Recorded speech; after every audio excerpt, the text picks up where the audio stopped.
बंदी छोड़ सतगुरु रामपाल जी महाराज की जय हो। सत साहिब भगत जी मैं रामोतार दास शाहजहाँपुर यूपी से बोल रहा हूँ।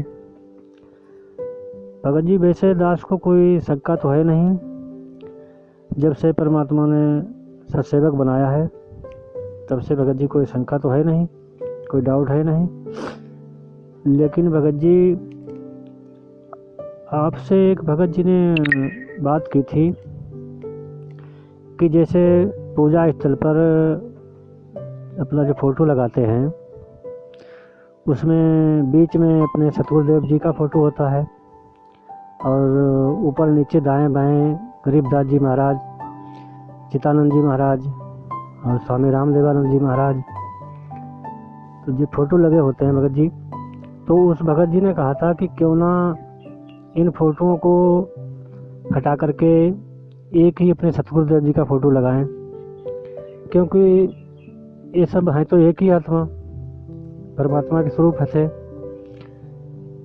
तो भगत जी सही भी है कि हमारी आस्था तो परमात्मा में होनी चाहिए, और वो है भी, क्योंकि हमारे सतगुरु रामपाल जी महाराज स्वयं पूर्ण ब्रह्म परमेश्वर कबीर साहब ही हैं।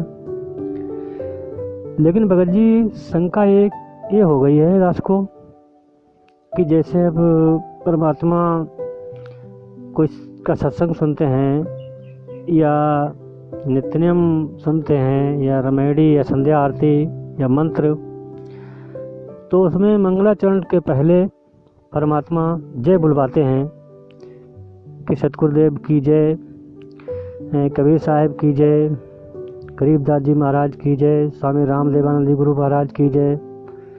तो भगत जी ये जय बोलनी चाहिए कि नहीं बोलनी चाहिए? भगत जी ये शंका हो गई दास को थोड़ी, इसका समाधान करें। और तो कोई शंका है नहीं दास को भगत जी। सत साहेब जय हो बंदी छोड़ की। बंदी छोड़ सतगुरु रामपाल जी महाराज जी की जय हो। सत साहिब भगत जी। देखिए भगत जी, शंका होना कोई बड़ी बात नहीं है। जब तक हम परमेश्वर के ज्ञान को अच्छी तरह से नहीं समझ पाते हैं और उतना नहीं समझ पाते हैं जितना हमें पर्याप्त है, तब तक शंका होना स्वाभाविक सी बात है।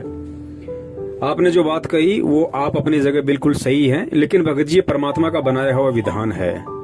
ये आरतियां, ये जयकारे, ये सब कुछ परमेश्वर का बनाया हुआ है, सतगुरु रामपाल जी महाराज जी का। तो हम इसको चेंज करने वाले कौन होते हैं भगत जी? हम इसको चेंज नहीं कर सकते। लेकिन जो भगत उस अवस्था को, जो भक्ति की अवस्था है, जो उस अवस्था को पार कर जाएगा, फिर उसके लिए वो चीजें बाध्य नहीं होती है, क्योंकि उसको पता चल जाता है कि वास्तव में सच्चाई क्या है, हकीकत क्या है। लेकिन संविधान आने वाली आत्माओं के लिए, जो इस भक्ति मार्ग से जुड़ती रहेंगी, उनके लिए वो संविधान लागू रहना जरूरी है। तो ये जयकारे ऐसे ही लगेंगे इस भक्ति मार्ग में एंड तक।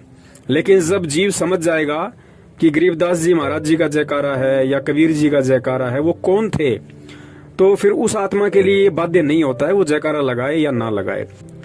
जिस प्रकार पहली कक्षा में बच्चा जाता है और बच्चे को स्कूल में 12वीं तक पढ़नी पड़ती है, तो पहली कक्षा में बच्चे को पढ़ाया जाता है A for Apple, A for Apple, APPLE, Apple मानी सेव। उसको गा गा के भी पढ़ाया जाता है, फिर बच्चों से आपस में भी गवाया जाता है, एक दूसरे को खड़ा कर करके, ताकि बच्चे को समझ में आ जाए कि ए फॉर एप्पल।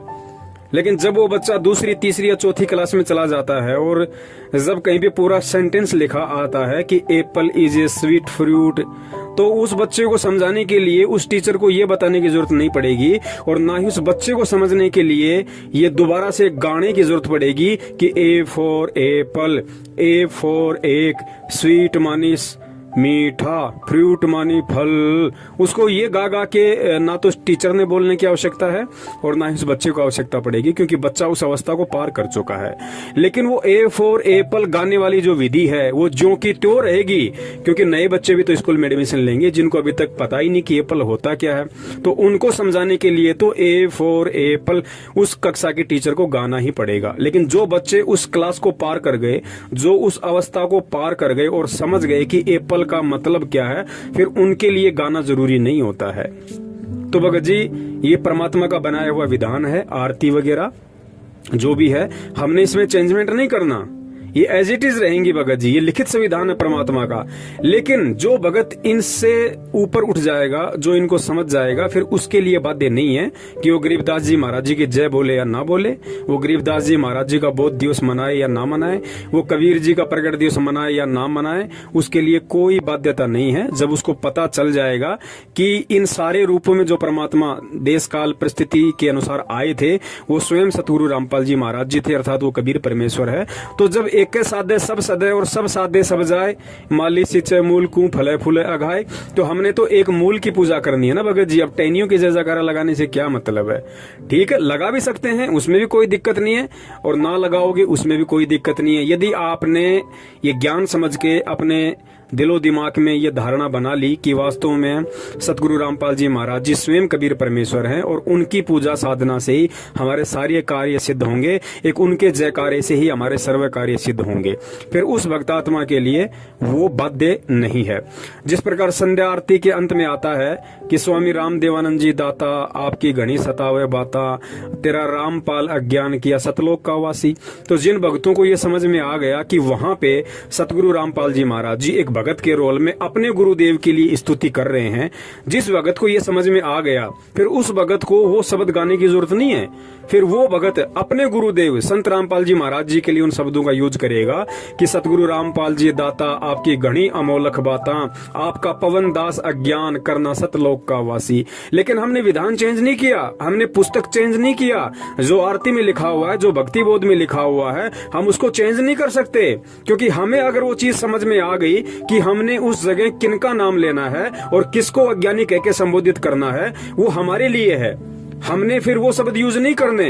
लेकिन आने वाली जो आत्माएं हैं इस भक्ति मार्ग में जो एडमिशन लेंगी, उनको तो भगत जी वो स्वामी राम देवानंद जी दाता आपकी घनी सतावे बाता, तेरा रामपाल अज्ञान, हो सकता है साल भर तक वो आत्मा उस शब्द को बोलेंगी, 2 साल तक भी बोले, जब तक उसको कंप्लीटली इस बात का पता ना चल जाए कि वास्तव में ये शब्द यहाँ पे सतगुरु रामपाल जी महाराज जी ने किस मकसद से बोले हैं और किसके लिए बोले हैं, और हमने इन शब्दों का यूज अब यहाँ पे किसके लिए करना है और किस मकसद से करना है।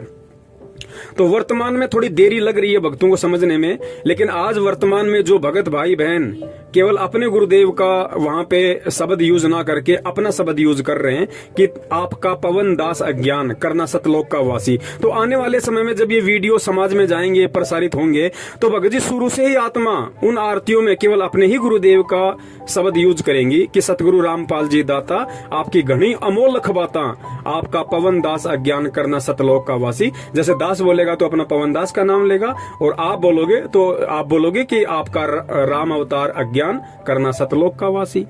लेकिन ये चेंज नहीं होगा भगत जी, ये लिखित संविधान है, ऐसा ही चलेगा। लेकिन जो आत्माएं इसको समझ जाएंगी, फिर वो आत्मा वहां पे उन शब्दों का यूज नहीं करेंगी। तो इसी प्रकार जैसे परमेश्वर आरती में सत्संग में बोलते हैं कि भाई बोलो सतगुरुदेव जी की जय, तो सबसे पहले परमात्मा सतगुरुदेव की जय बोल रहे हैं, तो सतगुरु सबसे बड़ा हुआ ना। उसके बाद कबीर जी का नंबर आता है। आप सुबह का नित्य नियम देखोगे तो उसमें क्या है, सतगुरुदेव की जय, बंदी छोड़ कबीर साहेब की जय, बंदी छोड़ गरीबदास जी महाराज की जय, स्वामी राम देवानंद जी महाराज की जय, बंदी छोड़ सतगुरु रामपाल जी महाराज की जय। तो गुरु जी का नाम तो हम तीसरे नंबर पे लेते हैं आज। क्यों? क्योंकि हमें पता नहीं कि गुरु जी हैं कौन, और जब पता चल जाएगा कि गुरु बड़े हैं गोविंद से, यानी कबीर से बड़ा है गुरु, और मन में देख विचार हरि सुमरे सो रह गए, गुरु भजे होए पार, तो भगत जी फिर हम सबसे पहले किसका नाम लेंगे? बोलो सतगुरुदेव की जय, बंदी छोड़ सतगुरु रामपाल जी महाराज की जय। उसके बाद यदि आप कबीर जी जो परमात्मा का एक भिन्न स्वरूप था, गरीबदास जी महाराज जी जो उनका एक भिन्न स्वरूप था, आप चाहें तो उसका भी नाम ले सकते हैं, ना चाहें तो कोई बड़ी बात नहीं, इसमें आपको कोई हानि कोई नुकसान नहीं है। तो ये अपने अपने भगत जी विवेक की बात है, सोच समझ की बात है ये। क्योंकि अब हमने उस वाणी पे चलना पड़ेगा कि एक के साधे सब सदे, सब साधे सब जाए, माली सींचे मूलकू फले फूले अघाए।